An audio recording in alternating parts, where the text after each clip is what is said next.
Warming the bench. This is AviatorCast, episode 115. Calling all aviators, you've landed at AviatorCast, the top podcast resource for interviews, refreshers, lessons, training topics, and more. Join weekly and share in our passion for flying things, exploring the rare air through flight. And now, another episode. Pre-flight complete, fuel on board, and flight plan filed. Let's kick the tires and light the fires. Here's your host, Chris Palmer. Welcome, aviators. You've landed at AviatorCast. My name is Chris Palmer. Once you've tasted flight, there's just no going back. But sometimes you're on the ground wishing you were in the air. Life gets in the way. It's a struggle to afford rental and fuel costs, and it seems like you're in a downward spiral, not quite able to get back into aviation. Thankfully, there are a whole lot of resources out there to help you keep your head in the game. From people to books to plain old hangar talk, there's no reason you can't stay active while working to get back in the air. And that's what today's episode is all about. Today's episode is staying sharp on the ground. Today's episode is about staying sharp on the ground, and it's a Benchwarmers guide to aviators. So that's what we're going to be getting into today. I'm going to share with you guys some things that you can use to stay in aviation, keep your head in the game while you're on the ground. As always, AviatorCast is brought to you by Aviator Training by Angle of Attack, offering online ground school wherever you are and flight training in Alaska. Get our Guide to the Sky video series with 3 hours of free getting started advice and steps. Turn your aviation passion into reality. Sign up today at aviatortraining.com. So for those of you that haven't been to AviatorCast before, AviatorCast is a place where we share all things aviation passion. So we get interviews with different people in the industry, whether that be military pilots, airline pilots, bush pilots, commercial pilots, whatever it is, private pilots, everyday pilots, those that just got their pilot license. So all sorts of people to get different perspectives. And then I also share some more training and opinion type podcasts as well, which is what we're going to be going through today, giving you some advice on how to keep your head in the game. So that's at the core what AviatorCast is all about. You can look back in the library in iTunes or YouTube or wherever you're consuming this content and see what is available. And you can see that we cover a wide range of topics that is actually along the lines of what we're talking about today. So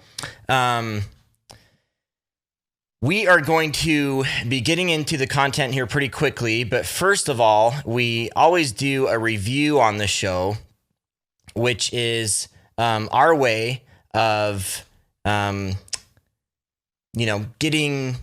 Basically, I read a review on the show, and I send you a t-shirt. If I read your review on the show, then I will send you that t-shirt. And so I read one of these reviews every week. And this week, we have a review that just came in a few days ago. Now, if you want to leave a review, you leave that on iTunes, Stitcher, YouTube, etc., somewhere like that. And again, if I read it, then I will send you that t-shirt. So today's review comes to us from Titanium Freak 1 from the USA, and he says, middle-aged and putting the nose in the books. I've been searching for a worthwhile aviation podcast for a while, but the majority of them are...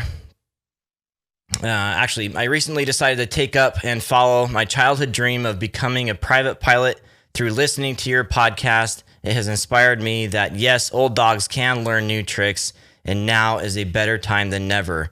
This podcast talks about real-life events, roadblocks that if you apply yourself, you can accomplish your dream. So I would say that's certainly the case. I talk a whole lot about this particular subject and really try to make an effort for those of you that are struggling to stay in aviation to find a way to get back into it, or if you haven't been in it, getting into it for the first time. There's a lot of information to learn. The industry works a specific way, so it's just a little overwhelming for those that haven't been in it before to then jump in. So That's what we're in this for. So Titanium Freak 1, I appreciate your review. Thanks for doing that. Really excited that you're going to be going through your training here soon, and hope that you find the resources and everything you need to do that successfully.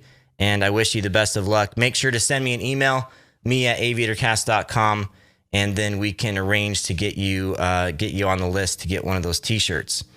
So that's it for the intro stuff, guys. I want to get right into the content, save some time here, and let's go to it. Let's do that now.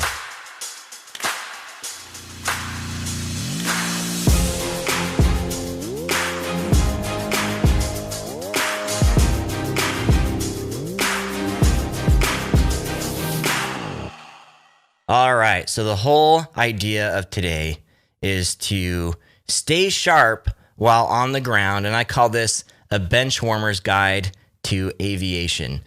So we've all been in that position before, at least most of us, where we've been out of aviation for a while, and whether that be months or weeks or years, there are these periods where we go through less activity or just altogether we leave aviation. And then when we try to come back to aviation, it's a really difficult process. We find that we're not quite grasping the things we had grasped before. If you're gone long enough, you're gonna find that some things just completely leave your memory. That's happened to me before too, where some things I just completely forgot, and I knew that at one time I did know those things. So the idea here is to keep your head in the game and continue to learn things, continue to stay active in the community, because what I find is that it's not the controlling of the airplane that is the most difficult part, or the part that really leaves us. I find that actually comes back for the most part, almost like riding a bike. It's the procedural stuff. It's looking for certain things in certain places. You know, if you don't know the frequency for your airport and you're fumbling with the knobs or asking someone what the frequency is, you know, that really interrupts the flow of thought and can slow you down. But if you've kind of studied those things out of your mind, or you've been practicing those things in several of the ways that we'll be talking about here today, then those things will already be out of the way and you can focus on just flying the airplane. So I hope that with some of these things that I'm going to share today, that'll help you guys out in staying sharp. So that's the whole idea. So we're going to be talking about different ways to do that. There are a handful of different means and methods here. I'm going to give you some specific ideas on where you can go to find good resources, who to talk to, where to be, all these things. So there's a whole laundry list of things here that I'm going to be going through kind of rapid fire. Now, I'm also going to put all of these links and everything that I'm talking about. I'll put these on our website on aviatortraining.com. And if you go there and find the page for this podcast, then you will find links to everything I talk about, because I'm going to be talking about books and magazines and different clubs and all these different things that you can take part in that will help you keep your head in the game. So rather than you scratching down those items right now, just enjoy and listen, and then we will. You can go to the webpage and actually find those links. That'll be a much more efficient way of doing this. All right, so the first one, and these are not in any particular order of importance, but the first one is setting up a simulator. So here's the deal with simulators. We're in an age today where we know that technology is just vastly improved, and as it improves, you know, graphics get better, power gets better, and everything gets cheaper because it becomes more competitive. So that same thing that you see happening in our phones and our iPads and our laptops is happening on flight simulation devices. Now, there are high fidelity, high quality simulation devices now that you can buy. I have one right here off to my left that I use for training and for keeping sharp. There are these devices that you can buy now and fly where you fly. Use the frequencies that you use. Use the actual real world weather at that time while you're flying. So these simulators are high fidelity and can give you a whole lot of ability to keep your head in the game. So my advice would be to build a simple computer with the sole purpose of staying on top of your training or staying on top of your proficiency, and then make sure that as part of that investment, you're not just using the keyboard to fly, but the biggest part of your investment will probably be the flight controls that you buy. So just like we have an Xbox controller, there are controllers that will plug in via USB to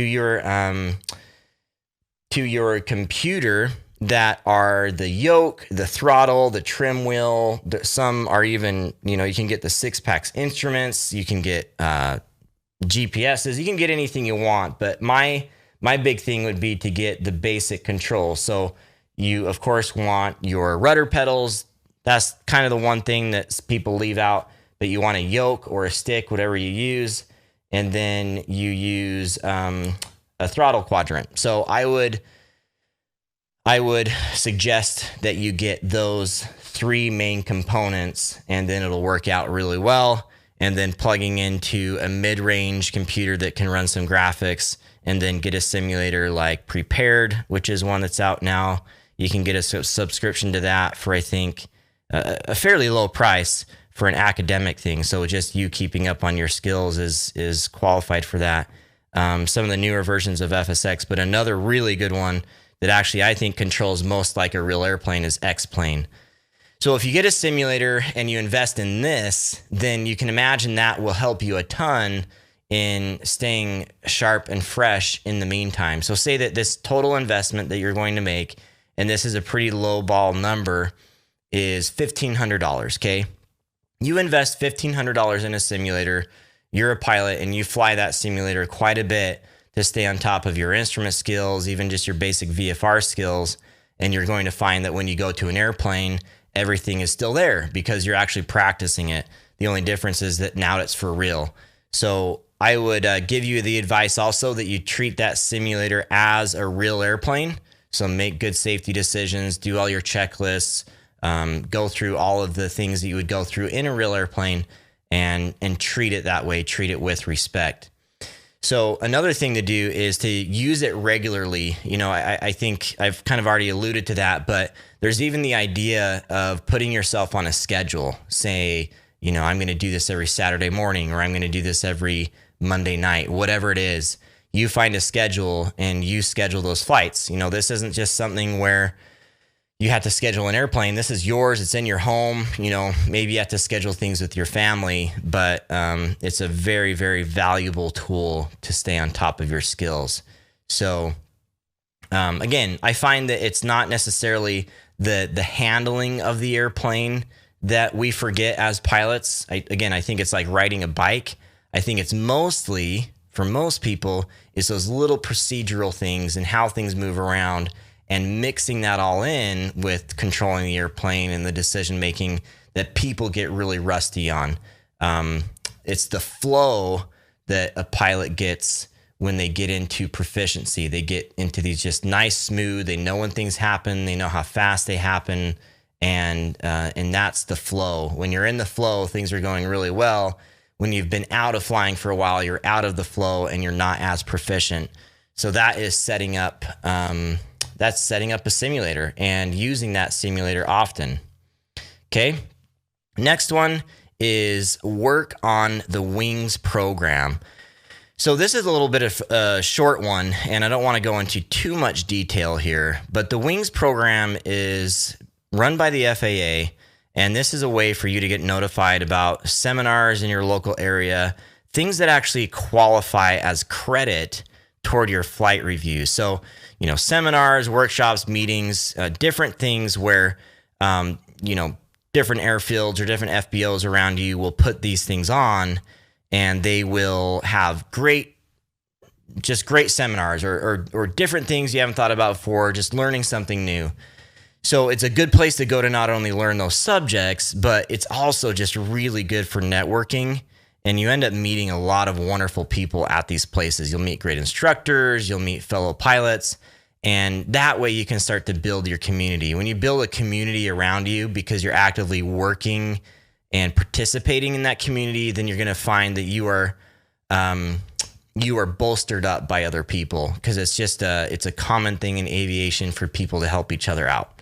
At least the type of people I like to associate myself with.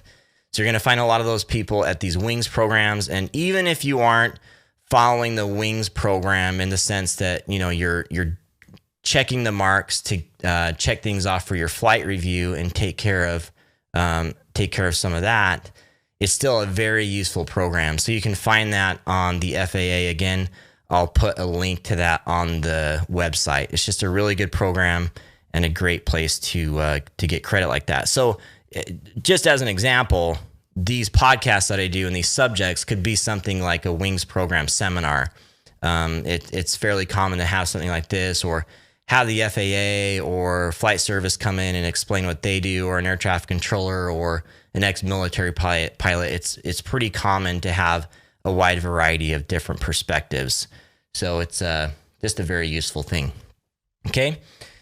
So next is read books and more. So what I mean by more is things like magazines and even online articles. There are many different places to get good continued learning. Okay. I think as a pilot, if you're not continually learning, if you're not continually trying to rehash the things you've done or grow in a way, or rather in a subject that maybe you were never really good at, then, you're not progressing. In fact, you're probably regressing. So I think it's really important that we always focus on reading more. I'm going to be talking about other forms of content later, about consuming different types of content. This is specifically about books and magazines. And I think there's a place for that still. I've never been the type of person or the type of learner that really like to sit down with a book. And so the sort of books that I'm about to recommend are the best of the best. They're easy to sit down with, and you'd really enjoy them. Okay. They'd be engaging, in other words. And of course, this is a limited list. It's not going to be all encompassing. There are books that I left out. These are just some I thought of off the top of my head that I thought worked pretty well. And then, of course, magazines. So, of course, we have our iPads, we have our phones, we have a different way of consuming content these days, where, like here on this live video on YouTube or this podcast that we're running right now, this is a great way to see things, but it's not the only way. There are some great forms of content out there that are kind of the old school way. And, sometimes my world is so crazy. I'm in front of computers and phones and everything all day that sometimes it's really nice just to have a book, be sitting in my car at the airport under the wing of an airplane and just reading something focused right there without any distractions. Sometimes that's really nice. And so that's why I bring up this old school method, even though I'm sort of a new school person. So some of the first books here, or the books here, are Stick and Rudder, an amazing book that was written in the 1930s, I believe, that will just blow your mind in terms of how it explains how things work with an airplane. I don't think you truly know how an airplane flies until you read this book, because it just summarizes it so well and explains things in such a way where you can just really connect to what the airplane is actually doing, how the wing is working, how lift is produced, all of these things that are happening to you. I read a chapter in this book on wind several months ago, and it completely changed my perspective on wind. Okay, I know that sounds crazy, but we go through these periods where we need to learn certain things at the right time. So what I mean by that is there's a time when it's good for us to learn a certain subject, okay? So this is the type of book that you could read in the very beginning of your training and not understand much of it, maybe grasp a couple of the concepts, and then read it again in another few years or another year and just completely have a new experience with the book and understand it on a whole different and new level. So that is what I get out of Stick and Rudder. It's this book that continually impresses me with the way that it's explained.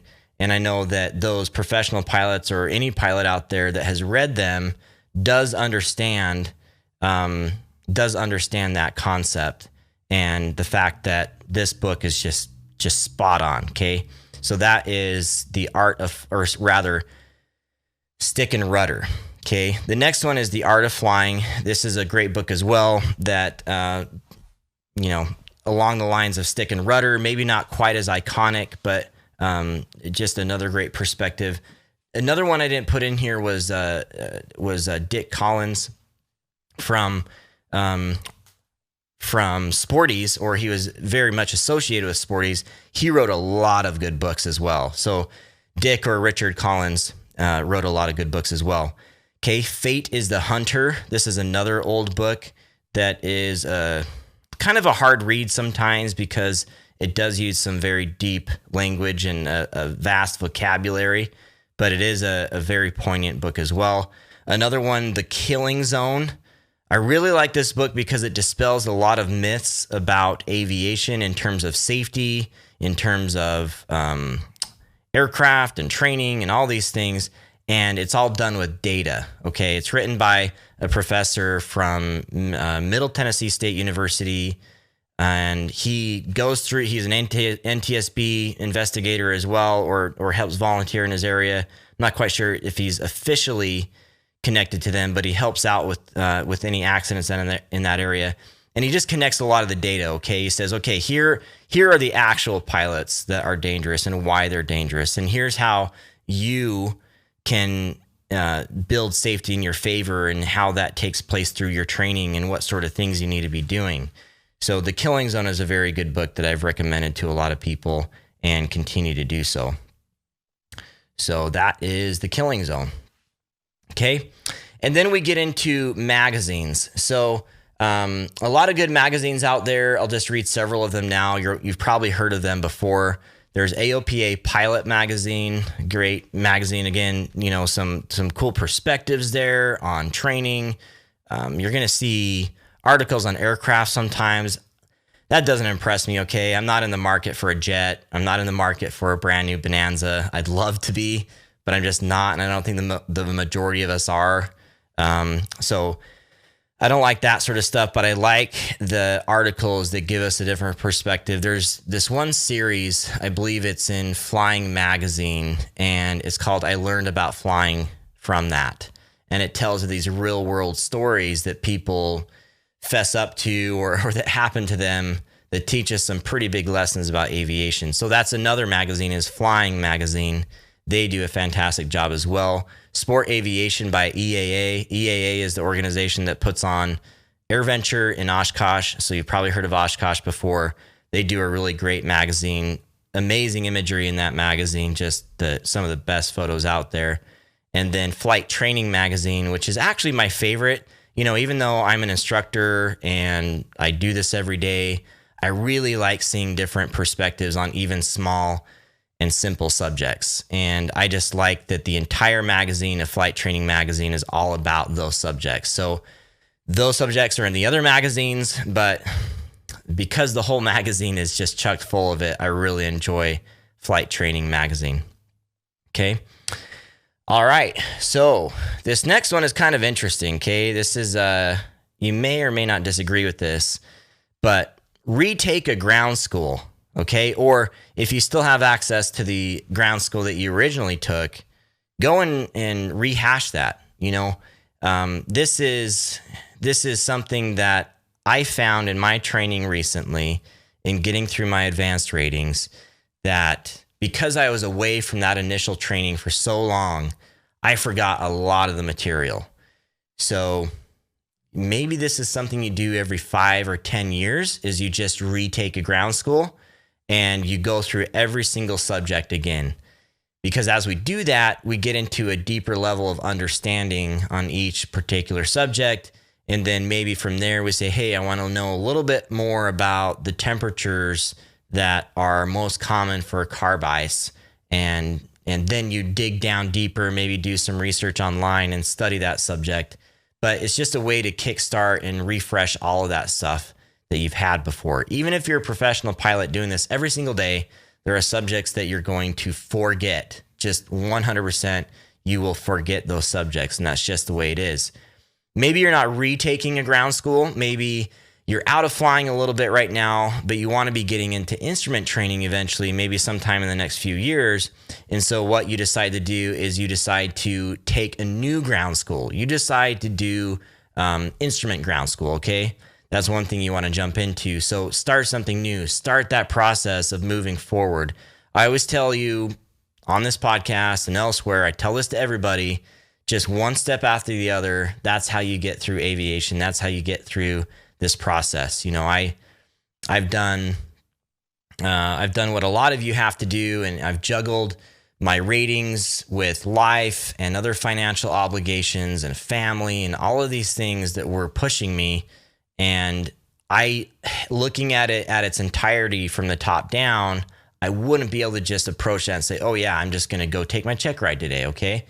But what I did is I took that one little step at a time. So again, maybe starting a ground school right now is a good idea for you to at least get that started. It's a step in the right direction. So that is retaking a ground school, or in this case, actually taking a ground school, something new you want to work on. Okay, the next one is join a club. There are a lot of clubs out there. This kind of sounds like a little bit of a funny one. It's almost like we're in the 5th grade and we're joining some club to learn how to color or something. But this is, there are a lot of great organizations out there and many communities where you can link up with that are just a great resource to keep your head in the game. So naming a few of these off, there's the IMC Club, which is a club that is put on by the EAA that goes through instrument scenarios and different training scenarios, and they're discussed as a group discussion. So those clubs exist around the nation in different areas, many different areas. It's very likely that there is one nearby you, and so that's a good way to stay proficient, and while at the same time meeting some other fellow aviators in your local area. There are EAA chapters, Experimental Aircraft Association chapters. These chapters are often actually geared around home-built aircraft. And a lot of the times what they'll do is sometimes they'll even offer or have a flying club attached to them where they offer very affordable instruction.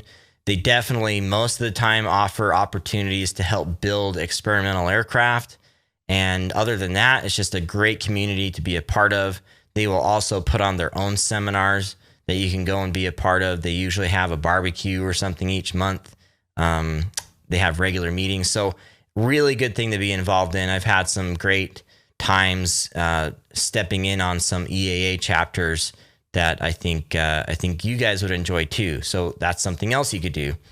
There are flying clubs, okay? So flying clubs, this is an interesting thing, and it's a little bit difficult for us here on the internet to consume it because there are some rules and regulations in terms of advertising a flying club.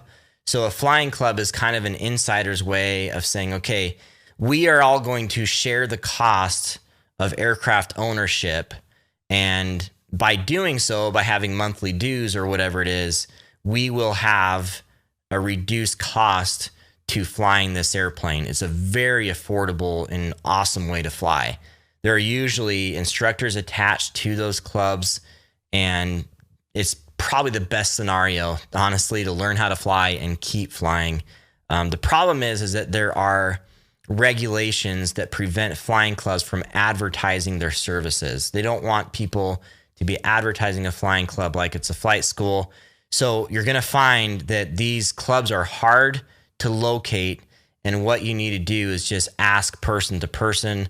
I suppose you could do that online through forums, say, hey, is there a flying club in this area? Those are the sort of things that are it's kind of like a partial ownership on steroids, okay? But there are some regulations that prevent them from advertising their services. So they are a little bit hard to find, but they are the best once you find them. Okay, there's the Commemorative Air Force, or CAF.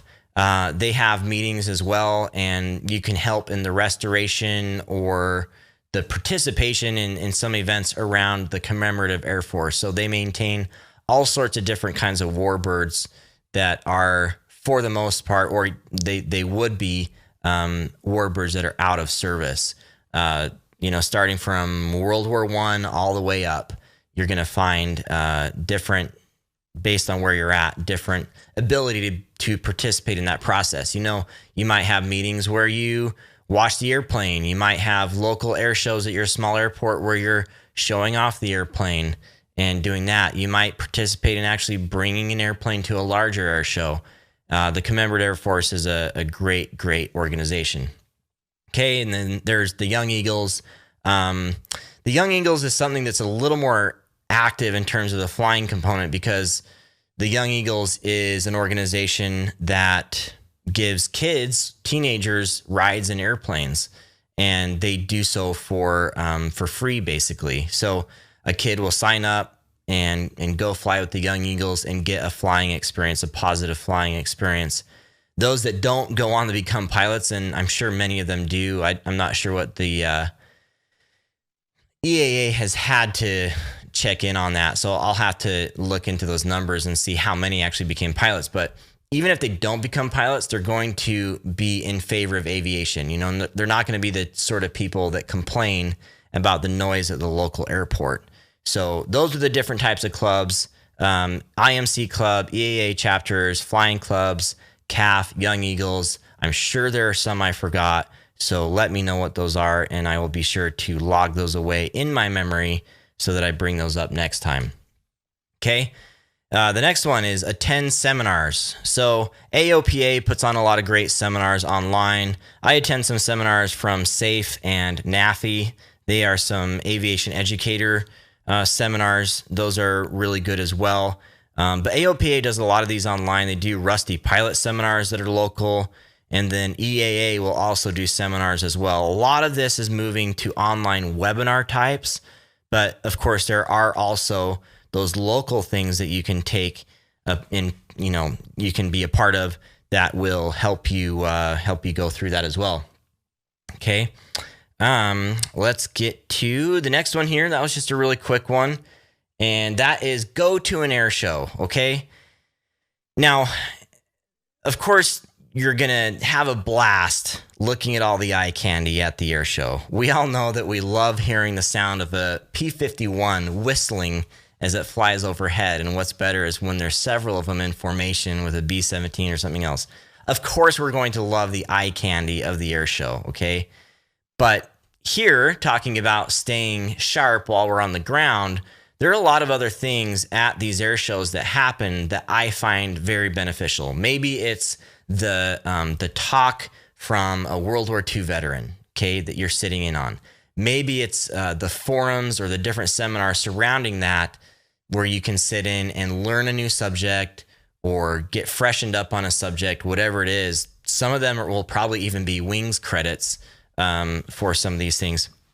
So it's the things surrounding the air show that are really beneficial. When I go to an air show like Oshkosh, and everyone dreams of flying in there, right? They fly in, they land on the dot, they camp, they see all the amazing airplanes, the different airplanes visiting that year. But the value of an air show like Oshkosh or Sun and Fun, those types of air shows, is the things going on that are not about airplanes, okay?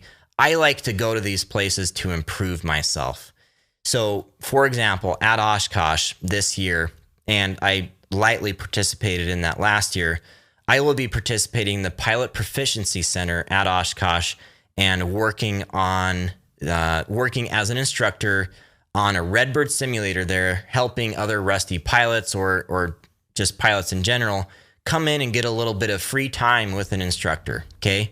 So this is a great opportunity for someone that wants to learn something, that gets hold of an actual really nice simulator, an instructor that's there and helping them and working on a scenario with them, and they get to learn all of that, okay?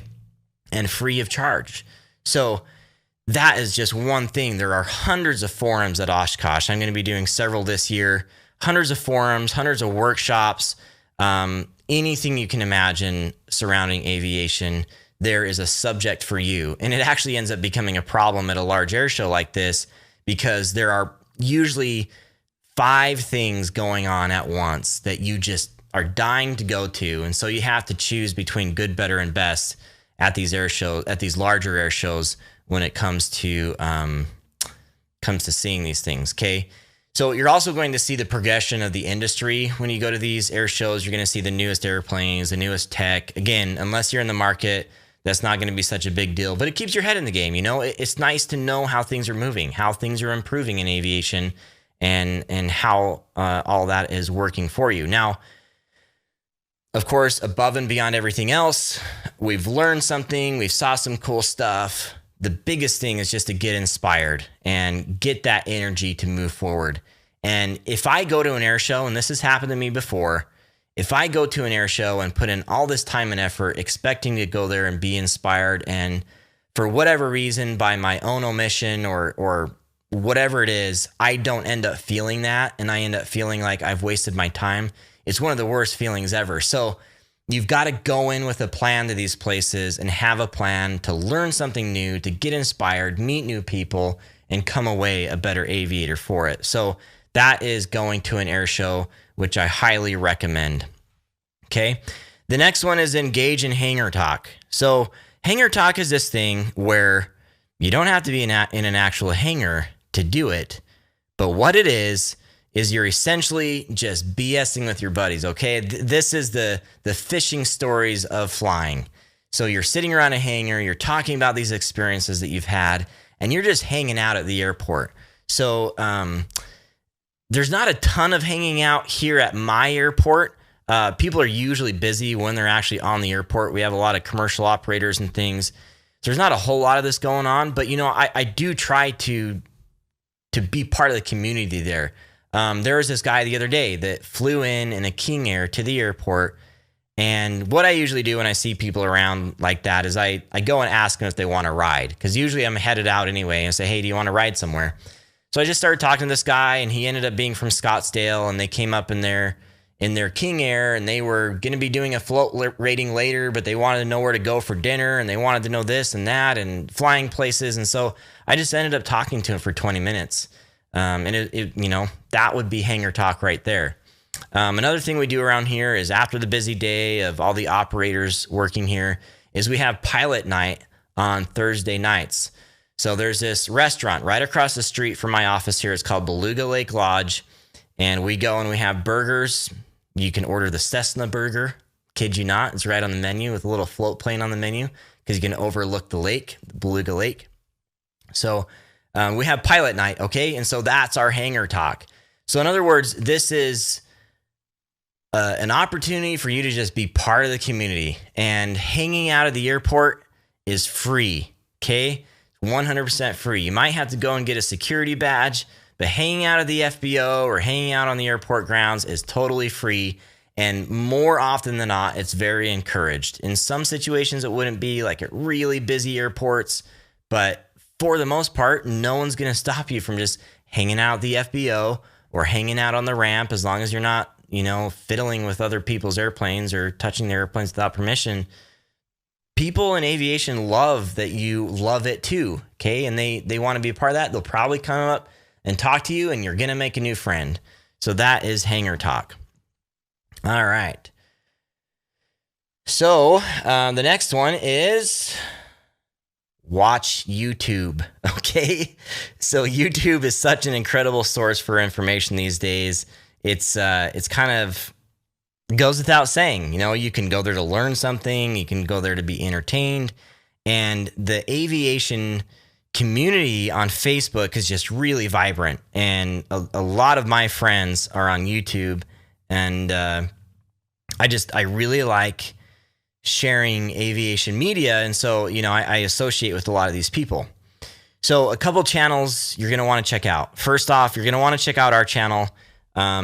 This is where you'll see AviatorCast Live, which you're maybe seeing right now on YouTube, where you'll see the Angle of Attack show, which is kind of our story-based show. Cool flying experiences, mostly in Alaska, but also other places. So that's our channel. You're going to want to check that out and subscribe there. Okay, Flight Chops. Many people have heard of Flight Chops. Steve Thorne. He's a great guy. He calls himself the weekend warrior pilot. He is always trying to improve himself, always trying to move toward new goals. Okay, he's flown all sorts of different types of airplanes because he has such a good channel that he gets invited to do these experiences. And one of the best guys. Okay, ex TV producer, now does this full time, and you really can't go wrong with Flight Chops. Okay, Steve 01 Knievo. So this is one of a guy named Steve down in southern Florida that flies TBMs and caravans and often a number of other aircraft. And he flies to the Bahamas quite a bit and shares his experiences. He's really good at making you feel like you're in the airplane. He asks you how you're doing for the day. It's kind of a Mr. Rogers type style with a really neat aviation twist to it. And he does a great job. Okay. Very popular as well. The finer points. So Jason Miller, he is more geared toward the aviation training side. So flight training and tips and tricks there. He also is the original aviation podcast, from what I understand. He does a great job if you're just in it for the pure education of it. And there's just so many good things to say about the tips and tricks that Jason shares on his channel. So that's the finer points. Josh Flowers, Mr. Aviation 101. So he is out of just south of Austin, Texas. And he is a CFI, just graduated from college, and has had an aviation channel for quite a long time. And he does a variety of different content, whether it's sharing someone flying for the first time, whether it's a fan or someone that's looking to get into it for the first time, maybe in their later years, or flying with his dad, or flying with his girlfriend, or just going for a scenic flight or an actual training flight. There are a bunch of different experiences he shares, and he also does some kind of biography things on other people too. So good variety there. Fantastic content that's getting better all the time. Okay, Matt Guthmiller. Matt Guthmiller flies around a Bonanza all over the place. I don't know how he does it. It seems like he doesn't sleep because he flies for like 16 hours a day to get somewhere. But he's practiced at this. He was the youngest pilot to circumnavigate the globe, and he did it at, was it 18 years old? But he might have been 17. Anyway, he was really young. It could have even been 19, but he was really young when he did it. And now he's moving into doing YouTube videos and does a great job with that as well. He's pretty hardcore in terms of what he does. So if you want to see a lot of real world IFR flying to different places and how that's managed, Matt does a good job. And he also, weaves in story there too, like good restaurants to go to and things like that. So Matt's a friend of mine, does a great job. Also, Trent Palmer. Trent Palmer is a really cool guy, owns a drone company and also flies Bush aircraft, but he has his own Kit Fox that is painted in patriotic colors. So he calls it the Freedom Fox. It's on big Bush tires. He lives in the Reno area, and being a video editor himself, just does amazing content. So he's another guy to check out. Does a great job. I just think he's highly entertaining. And then there's another guy that's just starting. He only has a few videos, but man, when I watch his videos, I just laugh my head off. And I just think he's one of the best YouTubers out there, even though he's not very well known. And his name is Super Arrow. I just love his channel to death. I think he's so funny. The last one he did was flying to go get Girl Scout cookies. And then he got all these Girl Scout cookies and he was cramming them in his mouth, trying to like narrate the flight and everything while he had all these cookies in his mouth. He's just really funny and does a great job with it. So that is YouTube, okay? Some of the YouTubers that I would follow. All right. Instagram, okay? That is the next one. Now, there was a time when I saw Instagram. My wife was always on it. I'm like, what's the deal here? It's okay, but it's not Facebook, it's not Twitter, it's not Snapchat. And I didn't really get it, okay? I didn't really get why it was such a thing. But then, as someone that produces media and, I love taking pictures, I love doing videos, and I ended up just starting to share my stuff on there because it was a good creative outlet for me to just do it. Okay. And that's the thing about YouTube. You have to stand on your merits. You don't just give a status update. You get on there to share something beautiful or something cool. And so I find that Instagram is a great place for people that are doing those sort of things. They're actively flying. They're actively trying to stay in the flying. They're around airplanes. They're connecting with the community. And honestly, what I found is that this is one of the best communities right now. So I could have just come in and said social media, and that's actually what I started out with as a title here. It said social media. Let's talk about Twitter, Facebook. But no. Okay, those other communities, there are some good groups on Facebook. Twitter is completely dead to me. I don't think there's any usefulness on Twitter. But Instagram, I have found and met so many friends on Instagram that are just eager to share in their passion for aviation. People that are out there doing it, or people that are trying to do it. People that just love to check out little videos or pictures or whatever it is. It is the most vibrant and healthy social media platform out there. And I would say it's even more healthy than something like YouTube.